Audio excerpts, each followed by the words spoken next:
नमस्कार। भारत में राष्ट्रीय मतदाता दिवस प्रत्येक वर्ष 25 जनवरी को मनाया जाता है।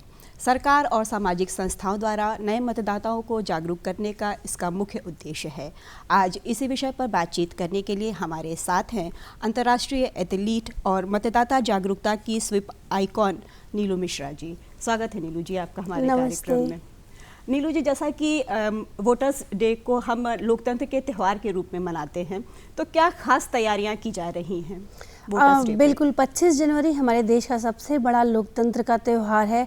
प्रत्येक वर्ष हम नए मतदाताओं को जोड़ते हैं जिनकी उम्र 1 जनवरी को 18 वर्ष पूर्ण हो गई हो, तो उनके लिस्ट भी जारी की जाती है। उसी दिन सभी मतदाताओं को अपना नाम सूची में देखने का अवसर मिलता है कि किस भाग संख्या किस क्रम संख्या पे है, और बहुत सारे सांस्कृतिक कार्यक्रम जिसमें विभिन्न संस्थाओं के साथ हम लोग मिलके करते हैं। विशेषकर हमारे एनएसएस के बच्चे रहते हैं, नेहरू युवा केंद्र है, सिविल डिफेंस है, और हर फील्ड के लोग, स्पेशली जो मैं बनारस में पिछले 11 साल से जब से स्वीप कार्यक्रम स्टार्ट हुआ है, ये 11वां नेशनल वोटर्स डे हम लोग मनाने जा रहे हैं, तो उसमें चाहे ट्रांसजेंडर हो, हमारे सीनियर सिटीजन हो, हमारे आर्मी के जवान हो, महिलाएं हैं, और बुज़ुर्ग लोगों की बहुत खास पार्टिसिपेशन रहता है। स्पेशली जो मुझे अंतर देखने को मिला है इस नेशनल वोटर्स डे में, हमारे यूथ बहुत बढ़ चढ़ के हिस्सा ले रहे हैं। जो महिलाएं वोटर नहीं बनती थी, वोटर लिस्ट में उनका नाम आ रहा है, तो कहीं ना कहीं इस जागरूकता का बहुत अच्छा रिजल्ट आ रहा है। नीलू जी, यंग जनरेशन है जो नए मतदाता जुड़ेंगे, वो किस तरह से जुड़ेंगे इसके बारे में हमारे बिल्कुल, जैसे कि वोटर लिस्ट में कंफ्यूजन रहता है कि हम कैसे बीएलओ को जाने, कैसे बीएलओ के पास जाएं, अपना फॉर्म दें, तो अभी हमारे पास 3 तरीके हैं, ऑनलाइन, ऑफलाइन और सहज सेवा केंद्र। सहज सेवा केंद्र जहाँ पे आप अपने बाकी काम करते हैं, आए जाते निवास बनवाते हैं, वो हर मेरे ख्याल से 1 किलोमीटर की दूरी में रहता है, सबको पता होता है। आप वहाँ भी जा कर के ऑनलाइन भर सकते हैं, जिसके लिए आपको जन्म प्रमाण पत्र, निवास प्रमाण पत्र और एक फ़ोटो चाहिए होता है। और जो ऑनलाइन अपने मोबाइल से वो प्ले स्टोर में जा कर के वोटर हेल्पलाइन आप डाउनलोड कर लीजिए, उसमें भी ये डॉक्यूमेंट्स लगेंगे, और अपनी किसी फैमिली का वोटर आईडी भी आपको अटैच करना पड़ेगा, जिससे आपका नाम उसी भाग संख्या में हो। ठीक है। और तीसरा है बीएलओ के माध्यम से, तो जहां आप वोट देने जाते हैं वहां भी आप जाएंगे, उस स्कूल में देखेंगे तो बीएलओ का नाम और मोबाइल नंबर रहता है, और जब आयोग अभियान चलाता है तो पेपर में भी जारी होता है, विभिन्न हमारे जो प्रचार प्रसार के माध्यम हैं वहां से पता चलता है कि किस दिन बीएलओ बैठेंगे। अभी पिछले 4-5 सप्ताह में बीएलओ बैठे थे, उन्होंने फॉर्म लिया है, नए वोटर्स को जोड़ा है। सबसे बड़ी चीज़ होती है कि जो हमारे मृतक हैं उनको भी काटने की जिम्मेदारी हमारी होती है, और जिन लड़कियों की शादी हो गई है, अगर वो ससुराल चली गई हैं, तो उनका भी नाम शिफ्टिंग में भी, यानी कि हमारा एडिशन, करेक्शन, शिफ्टिंग का काम हम चाहें तो अपने हाथ से कर सकते हैं।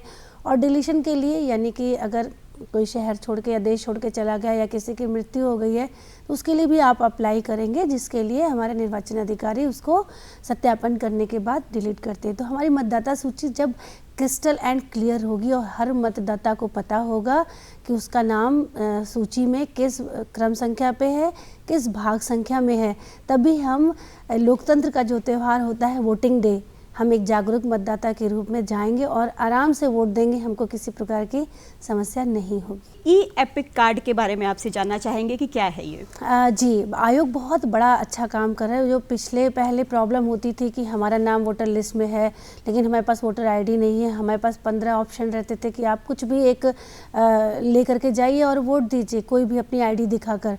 अभी जैसे बाकी आधार है, डीएल वगैरह हम लोग डाउनलोड कर लेते हैं अपने मोबाइल में और उसको डिजी लॉकर में रखते हैं, ज़रूरत पड़ने पे दिखा देते हैं, अगर कार्ड नहीं है तो भी हम सत्यापन करा लेते हैं।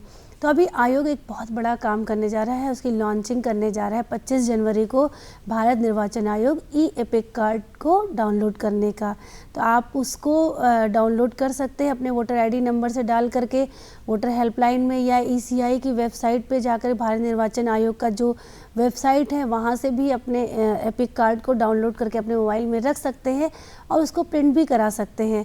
ये ई एपिक कार्ड है, उसको डाउनलोड करना ज़रूरी है एक तरह से कह सकते हैं। आपके पास वोटर का आईडी कार्ड नहीं है तो आप ई एपिक कार्ड डाउनलोड करके भी आप उससे अपना वोट दे सकते हैं या उसको जहाँ भी कार्ड की ज़रूरत हो तो प्रयोग में ला सकते हैं। जी नीलू जी, जो सर्विसेज के वोटर्स हैं वो किस तरह से मतदान करें, क्या प्रावधान है इसका? अब बिल्कुल आयोग का बहुत अच्छा इस बार जो फोकस है हमारे वीवीपैट और वीवीपैट पे है, और स्पेशली सर्विस वोटर्स के लिए पिछले चुनाव में भी हुआ था कि उसकी लिस्ट बनाई जाती है और उसकी लिस्ट वहाँ पे जो हमारे आर्मी के जवान हैं वहाँ भेजा जाता है, उनको ऑनलाइन भी वोटिंग का राइट मिला हुआ है।